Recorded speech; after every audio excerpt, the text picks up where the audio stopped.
গাজীপুরের টঙ্গীতে ১৯৬২ সালে প্রায় ১৭ একর জমির ওপর গড়ে ওঠে আশরাফ টেক্সটাইল মিলস। একসময়ে ১২,৪০০ স্পিন্ডলে তৈরি উন্নত মানের সুতায় বাজার মাতানো এই প্রতিষ্ঠানটি ছিল দেশের বস্ত্র খাতের ঐতিহ্য আর গর্বের প্রতীক। কিন্তু সীমাহীন দুর্নীতি আর একের পর এক জালিয়াতিতে দেশের বৃহত্তম সুতা উৎপাদনকারী এই প্রতিষ্ঠানটি এখন ধ্বংসস্তূপ। টাকা তো দিতে পারতেছে না, কোম্পানি লাভ না করলে তো আমরা দিব কোথায় থেকে। ব্যবস্থাপনা পরিচালক মাহমুদ আলী মৃধা সহ পরিচালনা পর্ষদের প্রায় ১০০ কোটি টাকার দুর্নীতি ও লুটপাটে চাপা পড়েছে সাধারণ বিনিয়োগকারী আর হাজারো শ্রমিকের আর্তনাদ। বাংলাদেশ সিকিউরিটিজ অ্যান্ড এক্সচেঞ্জ কমিশনের তদন্ত প্রতিবেদন এবং এশিয়া পোস্টের অনুসন্ধানে উঠে এসেছে এই জালিয়াতির তথ্য।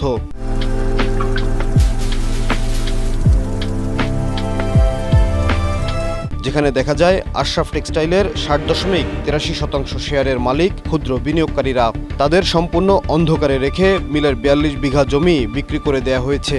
এছাড়া মহাসড়ক লাগোয়া ৭ বিঘা জমির উপর নির্মিত বহুতল শপিং কমপ্লেক্সের অংশীদারিত্ব বিক্রি করে আত্মসাৎ করা হয়েছে অন্তত ৭২ কোটি টাকা।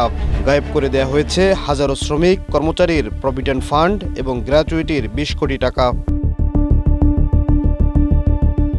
বিএসইসির তদন্ত প্রতিবেদনে উঠে এসেছে ২০০৬ সালের মার্চে কারখানাটি বন্ধ ঘোষণা করা হয়। এরপর থেকে শুরু হয় মিলের সম্পত্তি গ্রাসের পরিকল্পনা। বিনিয়োগকারীদের মূলধন এবং শ্রমিকদের বকেয়া টাকা ভাগবাটোয়ারা করে নিতে একের পর এক জালিয়াতির আশ্রয় নেন ব্যবস্থাপনা পরিচালক মাহমুদ আলী মৃধা ও পরিচালক সিন্ডিকেট। অনুসন্ধানে দেখা যায় ৭ বিঘা জমিতে নির্মিত বহুতল বাণিজ্যিক ভবনের ২০% মালিকানা ছিল আশরাফ টেক্সটাইলের। আশরাফ সেতু শপিং কমপ্লেক্সের ৬,৮৮৮ বর্গফুট বাণিজ্যিক স্পেস বিক্রি করে আত্মসাৎ করা হয়েছে অন্তত ৯.৫ কোটি টাকা। একই বছর মিলের অবশিষ্ট ৪২ বিঘা জমিও চট্টগ্রাম ভিত্তিক বাণিজ্যিক গ্রুপ কর্ণফুলী ইন্ডাস্ট্রিজের কাছে বিক্রি করে দেয়া হয়।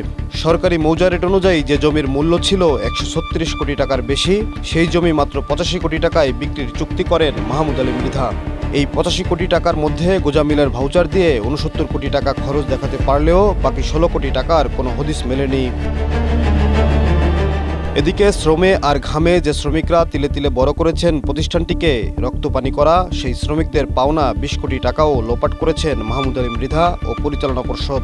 কাগজপত্রে প্রভিডেন্ট ফান্ড ও গ্র্যাচুইটি বাবদ ১৯ কোটি ২৯ লাখ টাকা পরিশোধ করা হলেও বিএসইসির তদন্ত প্রতিবেদনে বলা হয় ২০১৪ সাল পর্যন্ত করা সর্বশেষ অডিট প্রতিবেদনেও কখনো শ্রমিক কর্মচারীদের দায় ২ কোটি ৬০ লাখ টাকার বেশি দেখানো হয়নি।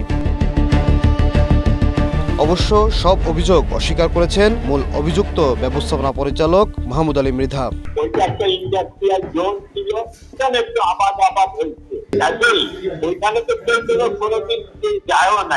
একটা সময় ছিল শ্রমিকদের খেলার জন্য পাবলিক জড়ে হয়ে যেত না, ওই সময় ব্যাংকের লোন ছিল, তারপরে বিএসআরএস আপনার ছিল লোন ছিল, ওদের পার্টি ৩৪ যারা মোতাবেক ওরা আমাদের একটা নোটিশ দিয়েছিল অন স্টপ কিন্তু কোম্পানি সেল করতে পারে।